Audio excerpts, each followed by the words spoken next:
Hello and welcome to the Ellen Made Book Club and the first of hopefully many reading vlogs of books that I read for the Diversity Book Bingo. So if you haven't heard, I'm hosting a Diversity Book Bingo this year. I hosted one for the first time last year, and this year I'm doing it again, and it's a little bit more elaborate, and I want to dedicate some more videos to it throughout the year. Last year I just did these like quarterly check-ins, which weren't even quarterly. That's a hard word for me to say. I think I did 2 throughout the year and then a wrap-up at the end. I want to focus on it a little bit more this year and, give you some recommendations along the way and do themed videos and stuff like that. But this is going to be a reading vlog. The first book is The Midnight Shift by Seon-ran, and I have finished this already. Not because I loved it so much I flew through it, because I kind of didn't, but more so thanks to the reading sprints that Leandra hosted.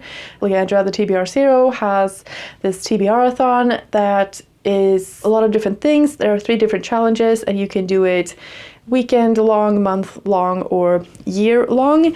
And so this first weekend of January, and I think every first weekend of every month throughout the year, there are reading sprints. And so I decided to participate in those. That was a really nice way to spend my weekend, or like my Saturday at least. Anyway, this was an anticipated release for me last year, 2025, or like the translation came out in 2025. And so that's how it came on my radar. I was looking at new releases and this one came up.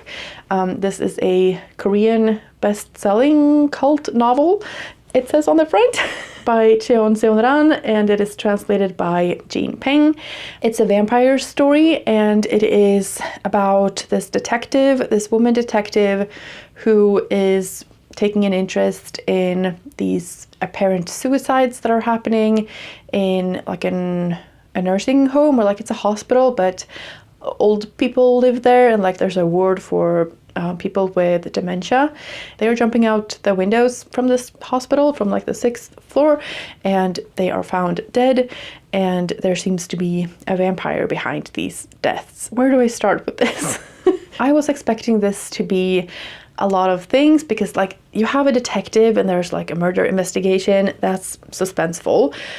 You have these vampires and also like a vampire hunter that this detective is going to partner up with to try and catch the vampire killer person. So like that's, horror and exciting and like scary or whatever. It's supposed to add some drama to the story.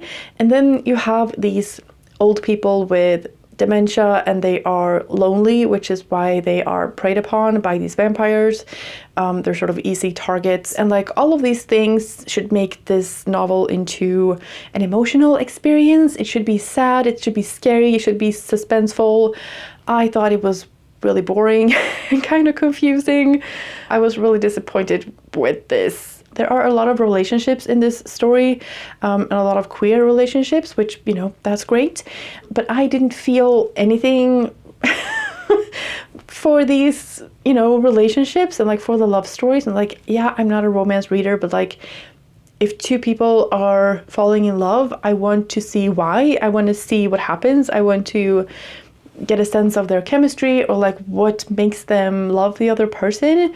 And there was just none of that. There would be something mentioned sort of after the fact, and like, oh, she remembered when they were on dates and they would go to the sea and this person would describe what stuff was. I'm like, when did that happen? That didn't even happen.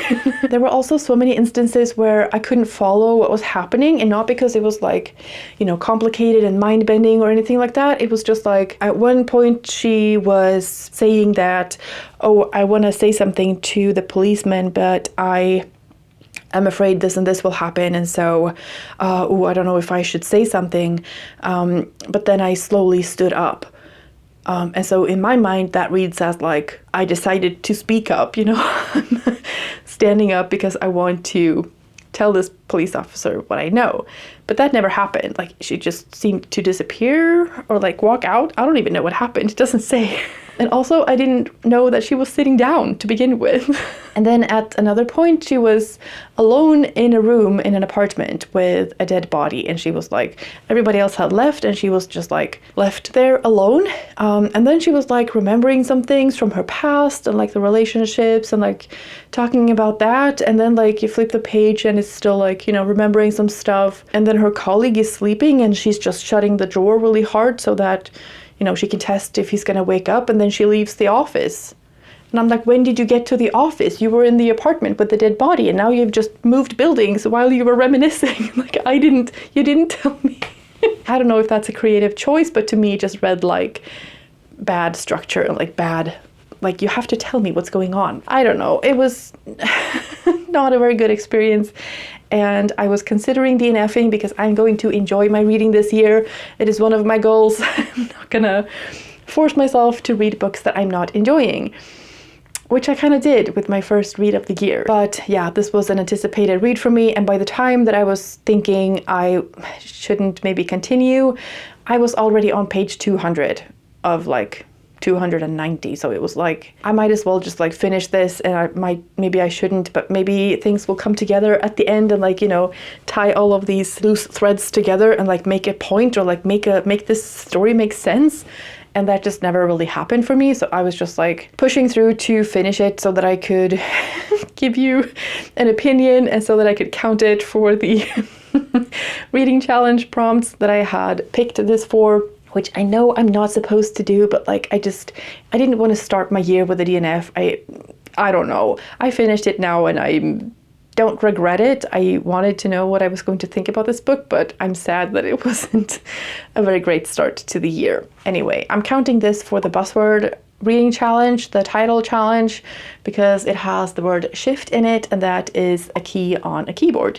That means I can also use it for the Buzzword prompt on the diversity book bingo. This one counts for the continent of Asia since it is set in Korea, and it also counts for LGBTQIA plus representation because yeah, there's a lot of queer rep in here. This was also a pick for the Lost in the Library for the prompt AAPI author. It fit lots of stuff and it felt good to sort of cross off some things with the first read, so that's something. But yeah, I'm gonna try to DNF a bit quicker when I feel like it's not gonna be my thing. But I was hoping for more with this, but there was nothing. There was no, you know, investigation, like going to talk to people and finding out clues. It was just like a lot of remembering, a lot of backstory. All of the book I felt like was backstory, and then some new person would die, but like we never knew anything about that person. Also, no vampire hunting. You would think that with a detective and a vampire hunter, you're gonna go on an adventure, like go hunting for vampires. No, there's no hunting. Very disappointed. I don't even like vampire stories, but if I pick up a vampire book, I want some vampire hunting. I also have another goal this year to read more than one book at once, because sometimes I'm not really intrigued by the book that I'm reading. And like The Midnight Shift, I don't think I would have, you know, been more interested in had I let it rest for a bit and then picked it up later. It wasn't a case of like I wasn't in the mood for it. It was not my thing at all. But anyways, the audiobook that I decided to pick up sort of on a whim, but it's also a new release from 2025 that I was looking forward to. And this is The Feather Detective, Mystery Mayhem and the Magnificent Life of Roxy Laybourne by Chris Sweeney. I'm loving this. This is a nonfiction book about Roxy Laybourne, who is solving crimes, or like, maybe that's like an overstatement, but yeah, she is looking at feathers from birds and being an expert in court in different cases, like in airplane crashes and I think also murders. And that is just so fascinating to me. There seems to be a lot of material to, you know, draw from as well. And so, yeah, because there's like correspondence and interviews and things. I find it fascinating so far. The person who is reading it, Sierra Prasada, is doing an excellent job. It's nonfiction, so it's not like overly dramatic or anything, but this is the kind of narration that I would prefer in any book. It has character, but it's just neutral and clear, and you know, the voice is good. I'm listening to it before I go to bed, and I fall asleep really quick because I listen to it on like 0.9 speed. It's perfect to go to bed to. But then when I wake up, I rewind it to wherever I can remember, and then I can listen to it like during the day because it's really interesting. And I'm not really sure which one I should pick up next. I have James by Percival Everett, The Harpy by Megan Hunter. Then I have The Maid and the Crocodile by Jordan Ifueko. I don't think I'm going to go with The Maid and the Crocodile just because, you know, I just read this vampire story. So I think I should do something a bit more literary and like real life. So it's James or The Harpy. I think I'm leaning towards The Harpy just because this was my reading spa pick, and that was, you know, picked based on how I feel at the start of the year, and so I feel like this is the one that I should start with. Yeah, this would be kind of a filler book on the bingo board and not necessarily like providing a lot of diversity. I'll just like squeeze this one in before I pick up James, which is going to be for the diversity book bingo.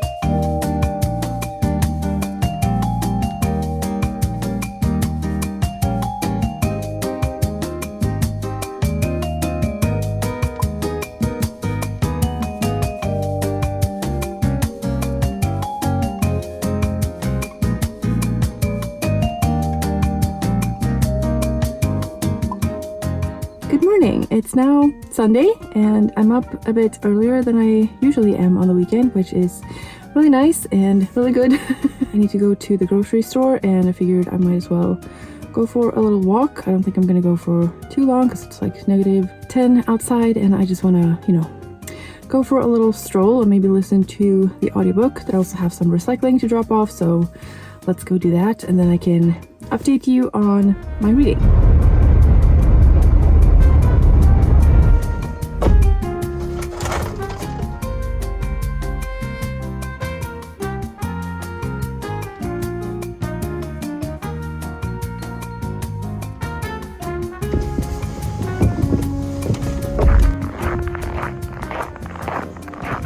The law enforcement arm of Fish and Wildlife didn't have offices in the museum.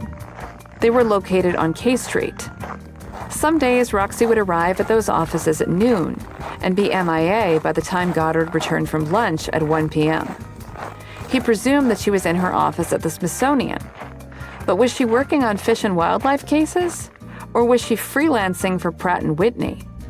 Or was she over at the FBI palling around with Diedrich?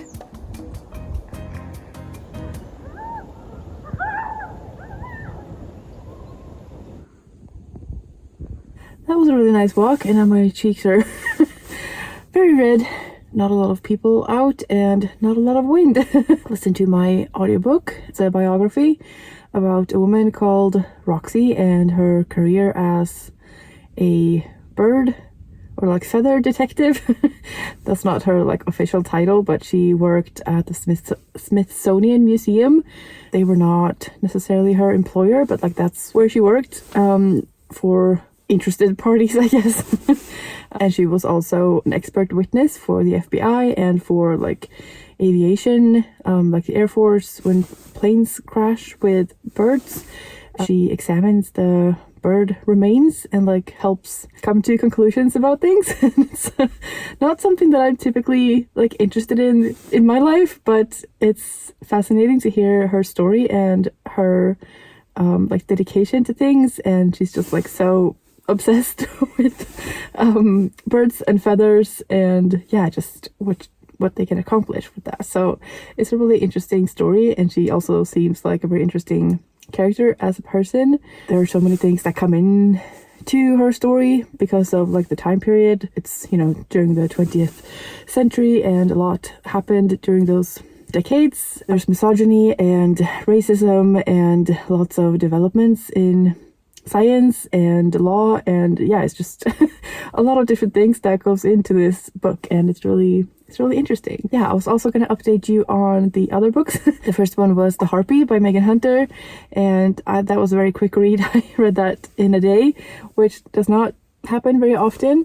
I had some time off, so I've been able to like just spend a whole day reading, which has been such a luxury and very good for my mental health. I feel like I just like slow down a lot within myself, so that's been really nice. But anyways, the book is not a very like feel-good kind of book, but it's one that I enjoyed a lot, and I think there are people coming, but I'm trying not to care about that. So the Harpy is about this woman who finds out that her husband has been cheating on her, and she has her revenge on him. She is allowed to punish him 3 times, and he's not going to know when that happens or like in what way she's going to punish him. It's very interesting. It's very quiet, but like bubbling under the surface kind of book. Like the book starts off with the first time she punishes him, and then we sort of slowly get the backstory like piecemeal, and we also get to see the next 2 punishments. It's not very fast paced, I wouldn't say, but there are things happening along the way, and it's just very quiet. There's a quiet rage and a quiet like hurt. Like it's obviously not something that she's happy about. And there's also this like very quiet sense of humor. There were parts of it that reminded me of Cold Feet, like the British TV show, which I love. I don't think that most people would connect it to that series, but anyways, it's kind of a mix of that and Our Wives Under the Sea by Julia Armfield. The Our Wives Under the Sea part is this eerie sense that something is not really as it should be, or like it's not really a sense of dread. It's more like there's a threat, I guess, in the air, and it's not necessarily towards her, but it's her threat against him, and like you don't know what she's going to do. And there were also some moments where I like gasped, like cheering stuff on. Yeah, I thought it was a really good read, and it packed a lot into that little story. So yeah, that was a 5-star read for me, which was very exciting, especially after the midnight shift, which was not my favorite. And I don't think I'm counting this for the diversity book bingo. I might stick it in there later if I need to, but it doesn't really provide any like diversity representation or anything interesting in that sense. But it does fulfill the reading spa prompt that I had, and I'm also using it for the Buzzword prompt to read a book with wings on the cover. And then I've also read and finished James by Percival Everett. I wanted to read it in 2024, and then I listened to the start of it on audiobook like sometime during 2025, and there are these songs that the narrator reads out at the start of the audiobook because they're at the start of the book. This very like old-timey language, and I didn't know what the songs were, and it wasn't sung, it was just like read, and it was, I don't know, it was very confusing to me, and I didn't have any pages to flip through to see how long it was going to go on for, and so then I bought a physical copy for myself because I figured however I like it, it's going to be a book that I would be happy to keep on my shelves. And I'm glad I did. The songs made a whole lot more sense to me when I could read the words. And I'm also glad because the text itself, like the novel itself, is written in sort of a phonetic way, I guess. Like when the people who are enslaved are speaking in this way to make themselves sound dumber than they are when there are white people around, to keep safe basically, or like as safe as you can possibly be as a slave. But having the narration for that and having the words sounded out as they would have been said helped a lot, because I think I would have struggled to read it. Like a lot of it I would have made sense of, but there were some like spellings of certain words that just would not have, I would have struggled, I think, to figure out what that why it was written like that. Yeah, it really helped to have the physical copy, and the audio also helped, especially if you're not an English native speaker. I would definitely recommend to have both the physical and the audio to read, but I think either way they complement each other very well, and the narration is done very well, and it becomes so much more clear, these like dialects and things. The book itself, I think, is an obvious like 5-star book, just like objectively. I think it probably hits harder for someone who is American, just because, you know, you have lived, you know, with that history, and the country is very much, you know, affected by that history still. Someone's walking by again, let them just turn the corner. Okay. but it's still a very well written book, and it's the adventure part of the story and like following along with all of the shenanigans. Like that part is still like a fun read, and then there's also this like very serious topic and a lot of interesting discussions within the book about equality of man and religion. It was interesting because I read Women Talking recently, where, you know, religion and abuse are also present, and that discussion is something that I find very interesting. Religion is a prompt on the Diversity Book Bingo this year, and I wouldn't say that this book is primarily about religion, but it came up a lot. I don't have anything against religion itself or religious people, but I do have a problem with how religion is being used as an excuse for really bad behavior sometimes, and that is something that is very like systematic and infuriating.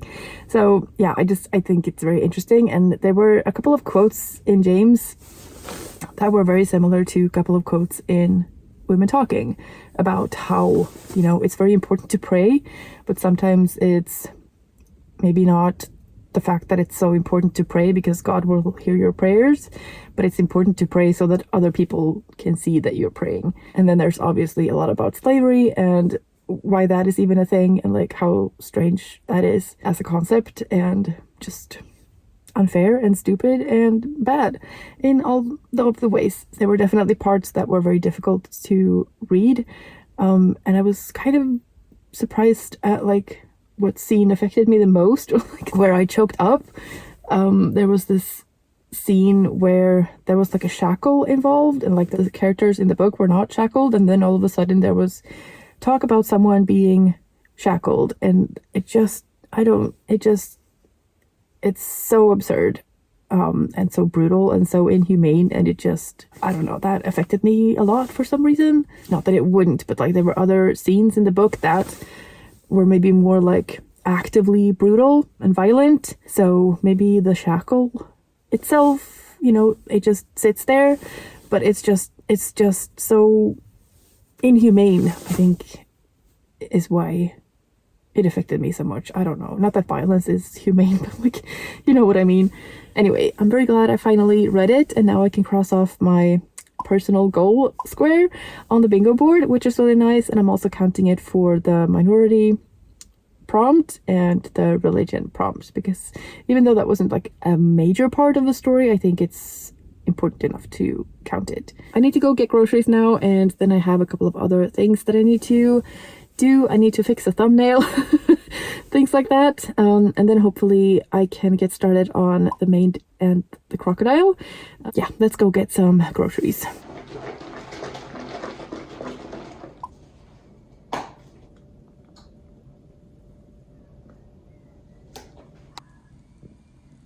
So it's the next day, and I did not, in fact, start the maid and the crocodile yesterday.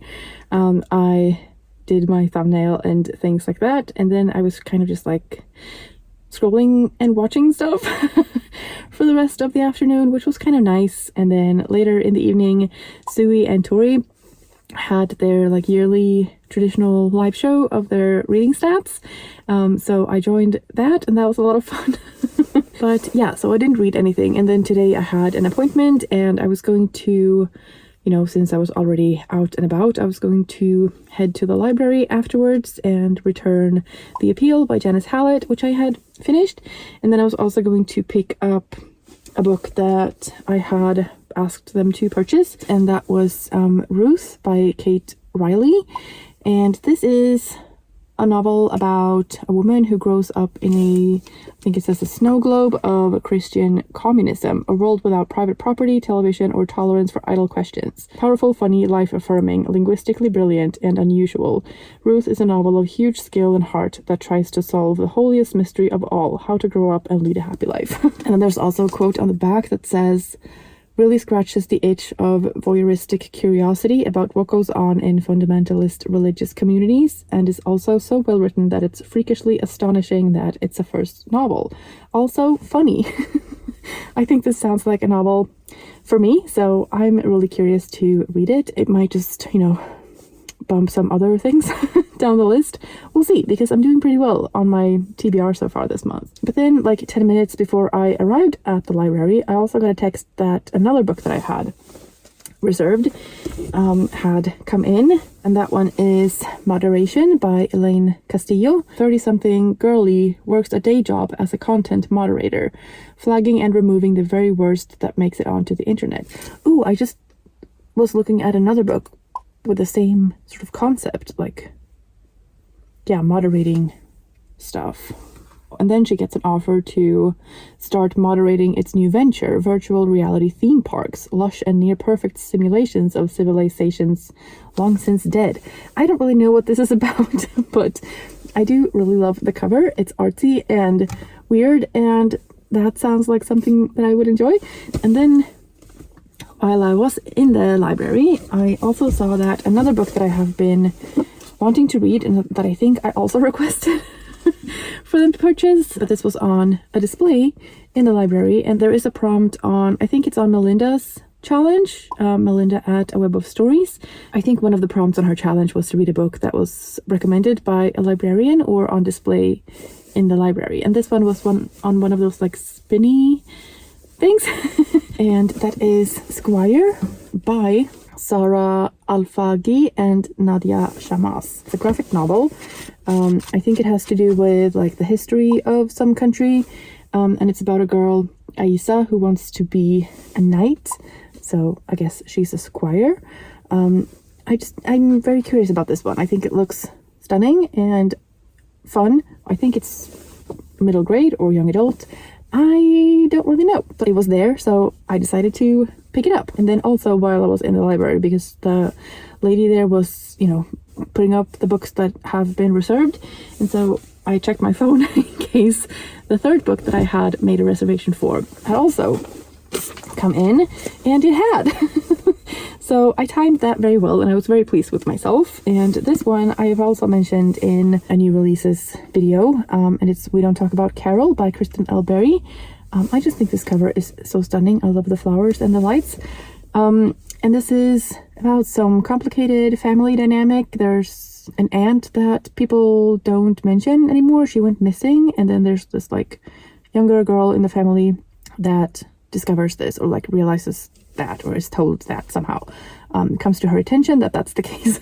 I think there's a little bit of a mystery, like she's trying to figure out what happened to this aunt, and then I'm sure there are also things going on in the present day. On the back it says, in the early 1960s, 6 black girls from the same North Carolina neighborhood went missing. Only one of them was made a ghost. Okay, but like not an actual ghost, I don't think. I think ghost in the sense that they don't talk about her. So yeah, this is another one that I'm very keen to get to, and we'll see which one I start with. I might need to do some kind of a try-chapter experiment. There's a lot of books all of a sudden. That's my little library haul, and now I need to go home and maybe get some work done, have something to eat, and then hopefully get some reading done later this evening. It's now been about a week, I think, since I updated you last, and I have since started editing this vlog together, and it's already kind of long, so I just want to wrap things up now and, put an end to this. I did read Squire, a graphic novel, and I think I said in the previous clip that it was like the history of a country, and it sort of is, but not like a specific country, and it's not like nonfiction. It's more like a young adult fantasy novel without like, there's no magic or anything, but there's like an imagined country, and they are sort of applying to become squires. So I was kind of on the right track in my previous description, but not quite. I thought this was fine. I don't think I'm the intended target audience for this. It didn't blow me away or anything, but it was, a good enough time. And I'm glad I got around to reading it, because I've been seeing this book around and I've just been curious to see what it is. And now I have. It follows this girl who is from like a minority group, or like a group of people who are looked down upon. This girl has a dream to become a squire and maybe eventually become a knight, and so she enlists in this like training program to become a squire and like do the tests to become a squire. And then she meets some other people, and there are some injustices and some scheming going on behind the scenes, and so she takes that on, and yeah, it does have some really nice messaging. It has some nice representation, or like there is representation, which is nice. I would definitely recommend it. It's not a favorite of mine, but I definitely like enjoyed my time with it. I think the art is beautiful, and I also really liked that at the end there are like sketches and things, and they like describe how they worked to make the graphic novel, and like how the characters looked to start with, and like how, you know, they do these like thumbnails, like the little miniature sketches for what the graphic novel page layouts are going to look like, to make sure everything fits, and like how to get across the things that they want to get across. And yeah, I always love the art aspect obviously, maybe, of a graphic novel, so I really appreciate seeing that. I did think that the story was a little bit like disjointed at times, but maybe that was just like me not having enough of an imagination, or like, it's not that I didn't understand what was happening, but it was just, you know, sometimes the jump felt a little bit far, or like I wish maybe there had been more images in between to like show something, but like that's not a big problem, and I think it's still a really worthwhile read if you're interested in it. I also finished The Feather Detective by Sweeney, which was my nonfiction audiobook biography. That was really good. It was, you know, good all the way up until the end, and I even got a little bit emotional at the end, which I don't know how common that is reading a nonfiction, but like it is real life, so I don't know. I was a bit moved at the end. Yeah, I feel like I've talked about this book already, and like everything I said before still stands. The audio narration was great. The writing is great. It's very simple and clear, and like has momentum to it, and still like fitting in lots of details in the running text. Like it doesn't ever feel like running these lists of facts or anything. There are instances where it's like there were 40 hawks and 3 magpies, or I don't know, those are the words that I can think of right now. There are like, you know, lists like that in the book of like birds and things, but it's never too much, and it's always like within a story, and it has a context and it has a point. And so I just think that this book is written for people like me who don't really care that much about the birds themselves or like the science of feathers itself, but I'm still really fascinated to see that it exists and how it works, and how other people use it, and like what use it has in the real world, because that affects all of us. I think it was a fascinating read, and if you like reading about people, and especially women who have, you know, made an impact on an industry and like on real life events, and you like a pretty fast paced, I would say, and like just a story that has momentum, I would definitely recommend this one. It doesn't really provide me with a lot of diversity for the diversity book bingo, but I could definitely use it on the board, you know, as like a filler book. It can go for nonfiction. You could also put it on maybe like the climate/nature prompt, since it has to do with birds, and it's very much like in the, you know, in that realm. I could definitely find a spot for it on the bingo board, but I'm gonna save that for later. So I've done pretty well on my January TBR so far. I read The Midnight Shift by Seon-ran. I've read James by Percival Everett, and The Harpy by Megan Hunter. I still have The Maid and the Crocodile left by Jordan Ifueko, My Husband's Wife by Alice Feeney, as well as The Morning Necklace by Kate Foster, which I realized doesn't come out until February. So that was not a very good choice for my January TBR. I still would like to read The Maid and the Crocodile in January, so we'll see if that's maybe the next book I start, and maybe I will start another audiobook. I think I have this on audiobook as well, so I might do like a combo immersive reading thing, but I'm also supposed to start more books at once, and I don't know, we'll see. I think I'm also going to try a chapter video with my library books, so Ruth, Moderation, and We Don't Talk About Carol. So if you're curious to see that, you can keep an eye out. And yeah, I think that's all I had to update you on. I hope you enjoyed this vlog and maybe found something to read for the Diversity Book Bingo, or just in general. Yeah, thank you so much for watching. I hope you're having a fantastic day, and I will see you in the next one. Bye.